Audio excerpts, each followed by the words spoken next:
आज की इस वीडियो में हम लोग class 12th physics Bihar board VVI objective का जो सीरीज कर रहे थे उसका हम लोग सेट 3 देखने वाले हैं। ठीक है, तो चलिए हम लोग स्टार्ट करते हैं। आपका फर्स्ट क्वेश्चन है, मुक्त आकाश की प्रावैधता का मान होता है। आपको बताना है एप्सिलॉन नोट का मान कितना होता है, ये आपको बता देना है। तो सबसे पहले समझिए एप्सिलॉन नोट का वैल्यू कहाँ से आता है। ठीक है, तो कूलम का नियम आप लोग पढ़े थे, क्या पढ़े थे? F इक्वल टू के Q1 इंटू Q2 अपॉन में R स्क्वायर पढ़े थे, कूलम का नियम। तो यहीं से के बराबर क्या आता था कूलम नियतांक में 1 अपॉन में 4 पाई एप्सिलॉन नोट, जिसका वैल्यू भी होता था 9 गुने 10 के पावर 9। ठीक है, ये हम लोग पढ़े थे ना, फैराडे इनवर्स मीटर। तो यहीं से आपको बताना है कि एप्सिलॉन नोट जिसको हम लोग बोलते हैं परावैधता, ठीक है, या निर्वात की परावैधता या मुक्त आकाश की परावैधता कहते हैं, तो इसका जो वैल्यू होता है क्या होता है ये आपको बताना है। तो इसका जो वैल्यू होता है एप्सिलॉन नोट का 8.854 गुने 10 के पावर -12 फैराडे मीटर इनवर्स। तो इसका जो आंसर हो जाएगा ऑप्शन क्या हो जाएगा? ऑप्शन सी हो जाएगा इसका आंसर। ठीक है, चलिए अगला क्वेश्चन देखिए। एक आवेशित चालक की सतह के किसी बिंदु पर विद्युत क्षेत्र की तीव्रता है। आपको बताना है एक आवेशित चालक की सतह पर क्या है, एक आवेशित चालक की सतह के किसी बिंदु पर विद्युत क्षेत्र की तीव्रता क्या होगी। देखिए कोई आवेशित चालक है, मान लेते हैं ये है, तो इसके सतह पे किसी भी बिंदु पर विद्युत क्षेत्र की तीव्रता जो होती है उसके क्या होती है, इसके लंबवत होती है। ठीक है, इसके लंबवत। तो इसका आंसर क्या हो जाएगा? ऑप्शन बी हो जाएगा, सतह के लंबवत होती है। अगला क्वेश्चन देख लीजिए, विद्युत क्षेत्र रेखाएं क्या जानकारी प्रदान करती है? ऑप्शन है क्षेत्र की शक्ति, ऑप्शन बी है दिशा, ऑप्शन सी है आवेश की प्रकृति, ऑप्शन डी है इनमें से सभी। तो इसका आंसर ऑप्शन डी हो जाएगा, इनमें से सभी। विद्युत क्षेत्र रेखा जो जानकारी देती है, कैसे शक्ति की जानकारी देती है? देखिए जब विद्युत क्षेत्र रेखा सटा सटा हो, क्या हो? सटा सटा हो, तो ये प्रबल विद्युत क्षेत्र को दर्शाता है। कैसा? प्रबल, प्रबल विद्युत क्षेत्र को शक्ति को दर्शाता है। और जब दूर दूर हो विद्युत क्षेत्र रेखा तो ये दुर्बल विद्युत क्षेत्र के शक्ति को दर्शाता है। आवेश कैसे दिशा करता है? तो कोई प्लस आवेश है तो विद्युत क्षेत्र रेखा उसे निकलती है। ठीक है, विद्युत क्षेत्र रेखा निकलती है। अब माइनस है तो उसे विद्युत क्षेत्र रेखा समाप्त होती है, आती है। ठीक है, आती है। और आवेश की प्रकृति भी बात तो समझिए गए हैं। चलिए अगला क्वेश्चन देख लीजिए, विद्युत विभव बराबर होता है। तो विद्युत विभव बराबर किसका होता है? तो विद्युत विभव का फॉर्मूला होता है प्रति एकांक आवेश को अनंत से किसी बिंदु तक लाने में किया गया कार्य को विद्युत विभव कहते हैं। तो V equal to W upon में Q। ऑप्शन क्या हो जाएगा? बी हो जाएगा। इसका मात्रक क्या होता है? विद्युत विभव का मात्रक होता है वोल्ट। क्या होता है? वोल्ट। यदि और भी दूसरा मात्रक पूछ ले तो क्या होता है? जूल। कार का मात्रक जूल हो गया, और आवेश का मात्रक कूलम, जूल प्रति कूलम, या इसी को बोल सकते हैं जूल कूलम इनवर्स, ये भी कह सकते हैं। ठीक है, अगला क्वेश्चन देख लीजिए, एक फैराडे बराबर होती है। तो फैराडे किसकी मात्रक होती है? तो धारिता का मात्रक होती है। ठीक है, संधारित्र की धारिता का मात्रक क्या होती है? फैराडे। इसका फॉर्मूला क्या होती है? सी इक्वल टू क्या? सी इक्वल टू क्यू अपॉन में भी क्या होती है? क्यू अपॉन में भी। ठीक है, अब यहां से मात्रक इसी इसका जो मात्रक होता है वो तो फैराडे होता है, ऐसा ही मात्रक। दूसरा का मात्रक को बताना है तो आवेश का मात्रक कूलम और वोल्ट का मात्रक, विभवांतर का मात्रक या विभव का मात्रक वोल्ट। तो क्या हो जाएगा? प्रति वोल्ट। तो सीवी इनवर्स इसको हम लोग बोल सकते हैं। तो एक फैराडे को हम लोग क्या बोल सकते हैं? 1 सीवी इनवर्स बोल सकते हैं। तो इसका आंसर ऑप्शन बी हो जाएगा। अगला क्वेश्चन देखिए, विद्युत परिपथ की शक्ति होती है। तो विद्युत परिपथ की शक्ति हम लोग 3 तरीका से देखते हैं। जो P इक्वल टू वी आई भी होती है, इसको भी याद कर लेना है।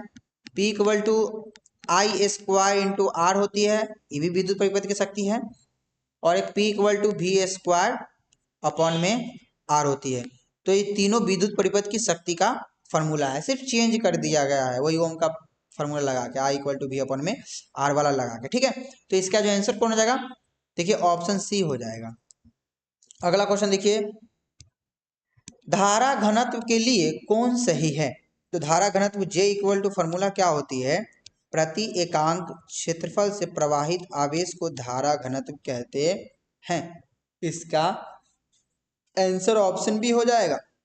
इसका मात्रक पूछ ले यदि तो विद्युत धारा का मात्रक एम्पियर, क्षेत्रफल का मात्रक मीटर स्क्वायर। तो एम्पियर प्रति मीटर स्क्वायर बोलिए तब, या एम्पियर बटा नीचे उसको ऊपर भेज दीजिए मीटर को, तो एम्पियर मीटर इनवर्स 2। इसका आंसर हो जाएगा, मतलब कि क्या है, मात्रक पूछे तब। ठीक है, अगला क्वेश्चन, गतिशीलता का ऐसा ही मात्रक है। गतिशीलता, गतिशीलता मतलब म्यू, इसी का बताना है। तो म्यू मतलब क्या होता है? Mu equal to V D upon में ई। म्यू मतलब गतिशीलता, तो गतिशीलता का आपको मात्रक बताना है। तो वी मीन्स वेग होता है, क्या होता है? वेग। तो मीटर पर सेकेंड, और ई मीन्स विद्युत क्षेत्र, अपॉन में क्या हो जाएगा? वोल्ट प्रति मीटर। इसको सॉल्व कीजिएगा, क्या आ जाएगा? मीटर स्क्वायर प्रति वोल्ट सेकेंड। ठीक है, तो इसका आंसर क्या हो जाएगा? ऑप्शन बी हो जाएगा। अगला क्वेश्चन, 1 वाट बराबर होता है, 1 वाट जो किसका मात्रक है? शक्ति का मात्रक है। तो पावर इक्वल टू क्या होता है? Power equal to work upon में टाइम होता है। ठीक है, तो यही ये तो फॉर्मूला होता है, मीन शक्ति बराबर कार अपॉन में समय। तो यहीं से इसका मात्रक तो ऐसा ही मात्रक तो वाट होता है। क्या होता है? वाट। दूसरा मात्रक हम लोग क्या निकाल सकते हैं फॉर्मूला से? तो कार का मात्रक जूल अपॉन में समय का मात्रक सेकेंड। तो जूल प्रति सेकेंड, तो इसको हम लोग 1 वाट को क्या बोल सकते हैं? जूल प्रति सेकेंड बोल सकते हैं। तो जूल प्रति सेकेंड ऑप्शन ए हो जाएगा। अगला क्वेश्चन देख लीजिए, नीला रंग के लिए कार्बन प्रतिरोध का कलर कोड होता है। ठीक है, एक ट्रिक होता है, का भूला नापी हनी वैसलेस। ठीक है, तो वहां से आपको नीला रंग का बताना है। तो का मीन्स काला। ठीक है, का भूला ना पी ह नी मीन्स कितने पे नी आया? तो नी मीन्स होता है नीला। तो इसका जो आंसर हो जाएगा ऑप्शन डी हो जाएगा, 6 हो जाता है। कितना हो जाता है? 6। का भू ला ना पी ह नी। ठीक है, तो 7 पे आता है, तो एक तो जीरो, काला का तो जीरो होता है, तो इसका वैल्यू 6 हो जाएगा। ठीक है, अगला क्वेश्चन, एम्पियर घंटा मात्रक है। तो एम्पियर घंटा जो मात्रक होता है वह आवेश का हो जाता है। ठीक है, आवेश का मात्रक कूलम भी होता है। क्या होता है? कूलम भी हो जाता है। आवेश का जो सीजीएस मात्रक होता है वो एस्टेट कूलम भी हो जाता है। क्या हो जाता है? Estate coulomb. ठीक है, इस बात को ध्यान में रखिएगा। अगला क्वेश्चन, लॉरेंज बल के लिए कौन सा व्यंजक सही है? तो लॉरेंज जो बल कहता है, जब किसी आवेश को विद्युतीय क्षेत्र और चुंबकीय क्षेत्र दोनों में गति कराते हैं तो दोनों बल कार्य करता है, विद्युतीय बल भी कार्य करता है, चुंबकीय बल भी कार्य करता है। तो दोनों को ही सम्मिलित रूप को हम लोग लॉरेंज बल कहते हैं। तो इसका जो आंसर हो जाएगा F equal to Q E vector plus V vector cross B vector. ठीक है, यही होता है। तो इसका आंसर ऑप्शन ए हो जाएगा। अगला क्वेश्चन देख लीजिए, निर्वात में विद्युत चुंबकीय तरंग की चाल होती है। तो निर्वात में जो विद्युत चुंबकीय तरंग की चाल होती है वो प्रकाश की चाल के बराबर होती है। इसका हम लोग बोल सकते हैं सी इक्वल टू 1 अपॉन में root under mu not epsilon not. ठीक है, इसका जो वैल्यू होती है 3 गुणे 10 के पावर 8 होती है मीटर पर सेकेंड। तो इसका आंसर ऑप्शन ए हो जाएगा। ठीक है, तेरह का क्या हो जाएगा? Option A. इस बात को ध्यान में रखिएगा। अगला क्वेश्चन, प्रकाश वर्ष किस भौतिक राशि का मात्रक है? तो प्रकाश वर्ष यहाँ पे पूछा है, तो प्रकाश वर्ष किसका मात्रक है? दूरी का है। इसका आंसर ऑप्शन बी हो जाएगा। ठीक है, समय का मात्रक क्या होता है? सेकेंड होता है। ऊर्जा का मात्रक क्या होता है? जूल होता है। प्रकाश की तीव्रता का मात्रक क्या होता है? जिसको ज्योति तीव्रता कहते हैं, उसकी मात्रा क्या होता है? कैंडला होती है। क्या होती है? कैंडला। इस बात को भी ध्यान में रखते चलना है। अगला क्वेश्चन क्या है? एक सरल सूक्ष्मदर्शी से बना हुआ प्रतिबिंब होता है। ठीक है, तो इसका जो आंसर हो जाएगा ऑप्शन ए हो जाएगा, काल्पनिक और सीधा। क्या हो जाएगा? काल्पनिक और सीधा बनाता है। अगला क्वेश्चन, उत्तल लेंस द्वारा निम्नलिखित में से कौन सा दृष्टि दोष दूर किया जा सकता है? तो उत्तल लेंस द्वारा हम लोग दृष्टि दोष दूर करते हैं, वो आपका कौन करते हैं? तो दूर दृष्टि दोष उत्तल लेंस द्वारा करते हैं। निकट दृष्टि दोष कौन सा लेंस द्वारा? तो अवतल लेंस द्वारा हम लोग करते हैं। किस द्वारा? अवतल लेंस द्वारा हम लोग कर देते हैं। ठीक है, समझ गए इस बात को। और जरा दूरदर्शिता तो आपका आ जाए अबिंदुकता, यदि याद आए अबिंदुकता, तो इसमें हम लोग बेलनाकार का यूज करते हैं। ठीक है, बेलनाकार। और जरा दूरदर्शिता आ जाए तो इसमें हम बाइफोकल लेंस का उपयोग करते हैं। किसका? बाइफोकल लेंस, बाइफोकल लेंस का हम लोग यूज करते हैं। तो चलिए अगला क्वेश्चन देख लेते हैं। अगला क्वेश्चन आपका क्या है? ठीक है, अगला क्वेश्चन है आपका, निर्वात में प्रकाश का वेग जिसका वैल्यू, और कांच 3/2 में इसका मान कितना होगा? मतलब निर्वात में प्रकाश की वेग c है, तो कांच में इसका इसका अपवर्तनांक 3/2 है, तो उसमें कितना होगा? ठीक है, ये आपको बताना है। तो सिंपल सी है, फॉर्मूला होती है, क्या होती है? अपवर्तनांक n equal to c upon में म्यू। ठीक है, आपका n का वैल्यू यहाँ पे दे दिया हुआ है, जिसको हम लोग म्यू भी क्या देते हैं, क्या दिया हुआ है? 3/2। और यहाँ पे c का c है आपका, यही म्यू का वैल्यू बताना है। क्या हो जाएगा? म्यू बराबर क्या हो जाएगा? c अपॉन में 3/2। टू कहाँ जाएगा? ऊपर, तो म्यू बराबर 2c अपॉन में 3। तो इसका आंसर 2c अपॉन में 3 ऑप्शन बी हो जाएगा। अगला क्वेश्चन है, समान आंख के लिए स्पष्ट दृष्टि की न्यूनतम दूरी है। तो इसका स्पष्ट दृष्टि की जो न्यूनतम दूरी होती है वो समान आंख के लिए 25 सेंटीमीटर हो जाती है। इसका आंसर ऑप्शन डी हो जाएगा। अगला क्वेश्चन, इंद्रधनुष का निर्माण किसके कारण होता है? ऑप्शन ए है प्रकीर्णन, ऑप्शन बी है विवर्तन, ऑप्शन सी है वर्ण विक्षेपण, ऑप्शन डी है अपवर्तन। तो देखिए उसमें पूर्ण आंतरिक परावर्तन भी होती है, अपवर्तन भी होती है, लेकिन इसका इस हिसाब से जो आंसर हो जाएगा ऑप्शन सी हो जाएगा, वर्ण विक्षेपण। ठीक है, अगला क्वेश्चन, विनाशी व्यतिकरण के लिए पथांतर होता है। विनाशी व्यतिकरण के लिए पथांतर क्या होता है? तो यहां से देख लीजिए, जो विनाशी व्यतिकरण के लिए जो पथांतर होता है वो 2n+1 λ/2 होता है। इसका आंसर ऑप्शन बी। कुछ बातें यहां से ध्यान में रखिएगा। ठीक है, रचनात्मक व्यतिकरण के लिए पथांतर पूछे, रचनात्मक व्यतिकरण के लिए पथांतर का वैल्यू तो n लेमडा। ठीक है, विनाशी व्यतिकरण के लिए, किसके लिए? विनाशी व्यतिकरण के लिए। ठीक है, व्यतिकरण के लिए कितना वैल्यू? तो होता था 2n+1 λ/2।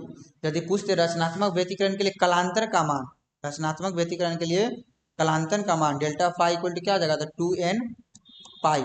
यदि पूछते विनाशी व्यतिकरण के लिए कलांतर का मान, ठीक है, तो याद करिएगा 2n+1 पाई। ठीक है, अगला क्वेश्चन, फोटोन का विराम द्रव्यमान होता है। तो फोटोन का जो विराम द्रव्यमान होता है वो शून्य होता है। इसका आंसर ऑप्शन ए हो जाएगा। अगला क्वेश्चन, इलेक्ट्रॉन वोल्ट द्वारा मापा जाता है। तो इलेक्ट्रॉन वोल्ट जो मात्रक है ऊर्जा का एक मात्रक है। ठीक है, किसका मात्रक है? ऊर्जा का।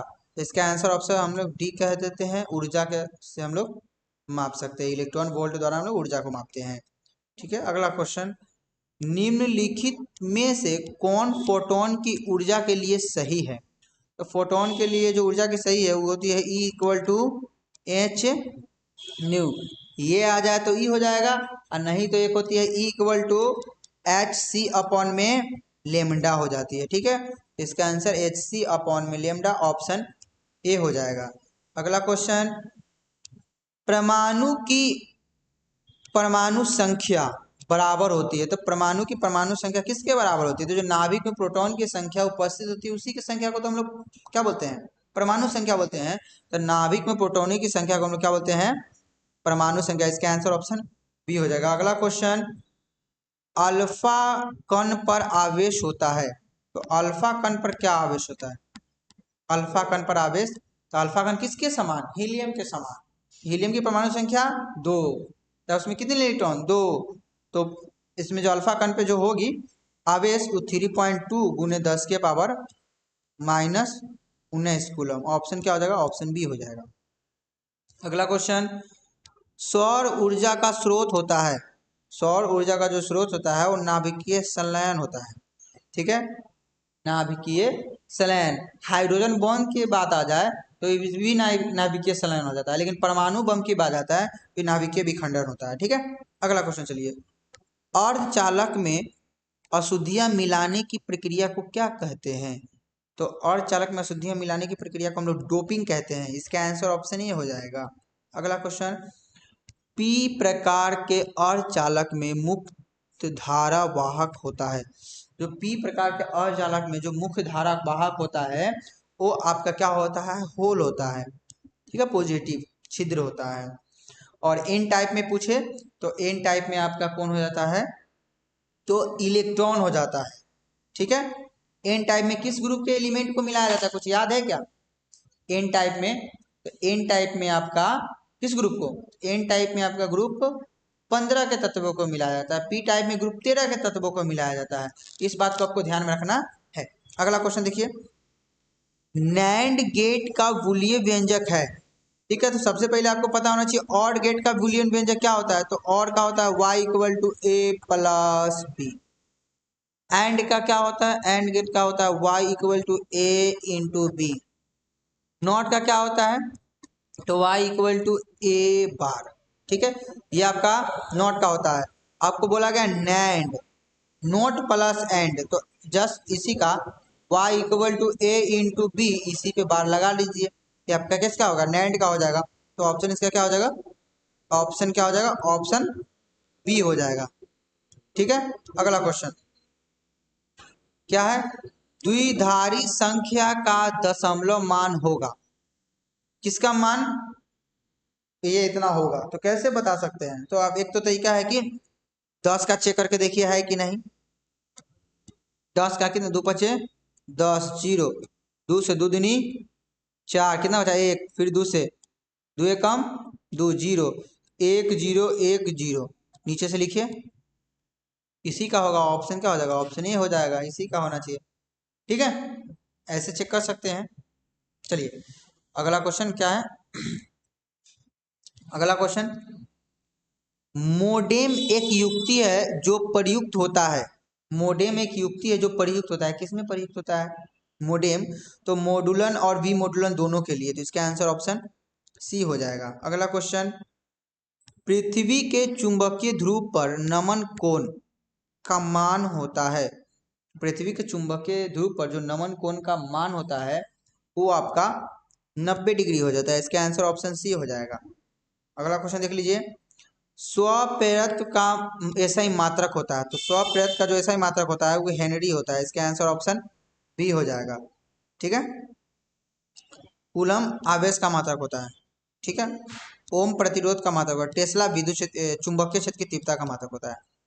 अगला क्वेश्चन, एक लौह चुंबकीय पदार्थ की चुंबकशीलता होती है। तो लौह चुंबकीय पदार्थ की जो चुंबकशीलता होती है वो म्यू का जो वैल्यू आता है वो बहुत ज्यादा होगा 1 से। ठीक है, तो इसका आंसर ऑप्शन ए हो जाना चाहिए। ठीक है, अगला क्वेश्चन देख लीजिए, तप्त तार ए मीटर क्या मापता है? तो तप्त तार ए मीटर आपका एसी परिपथ का मूल माध्य वर्गमान भी माप देता है और डीसी परिपथ का भी मूल वर्ग मान माप देता है। ठीक है, तो इसका आंसर ऑप्शन सी हो जाएगा। ठीक है, तो चलिए इस वीडियो में हम लोग इतना ही तक लेते हैं। अपने दोस्तों में वीडियो को फैलाइए और ये आपके एग्ज़ाम के लिए बहुत ही इम्पोर्टेंट होगा जो हम लोग सीरीज कर रहे हैं। तो चलिए हम लोग इस वीडियो में इतना ही तक रहने देते हैं। वीडियो देखने के लिए धन्यवाद।